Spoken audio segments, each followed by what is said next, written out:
बदलापुरात एफडीएनं मोठी कारवाई केली आहे. ग्राहकाला बुरशी लागलेला पिझ्झा बेस दिल्याप्रकरणी राऊत चौकातील फ्लिपकार्ट मिनिट्सचा परवाना निलंबित करण्यात आलाय.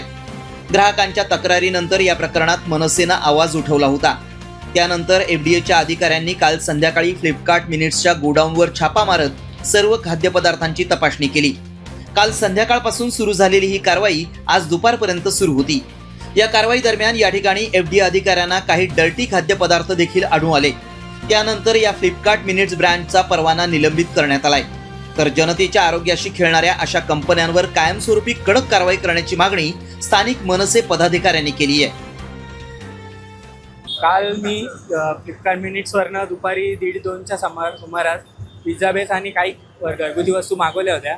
त्याच्यात मी पिझ्झा बेस 2 मागवलेले, तर त्यातला एक पिझ्झा बनवला आणि दुसरा बनवताना तर निदर्शनास आलं की त्या पूर्ण पिझ्झा बेसला बुरशी लागलेली होती. तर त्या संदर्भात मी इथे आलं असता यांनी मला उडवाउडवीची उत्तरं दिली. त्यानंतर मी आमच्या मनसे टीमला फोन केला आणि मग त्यांच्या थ्रू त्यांच्यावर कारवाई केली. तर तेव्हा पण त्यांनी आम्हाला उडवाउडवीची उत्तरं देण्यात आली. त्यामुळे आम्ही पोलीस स्टेशनला जाऊन त्यांच्यावर कारवाई केली व एफडीएला अंतर्गत त्यांच्यावर आता आतमध्येही कारवाई चालू आहे.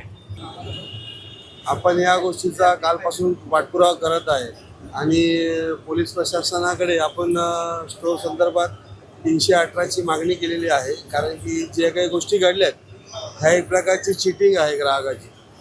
आणि महत्त्वाचा मुद्दा असा की एफडीएने जी कारवाई केली तर आमची मागणी एक असं असेल की स्टोअरला सील लावा.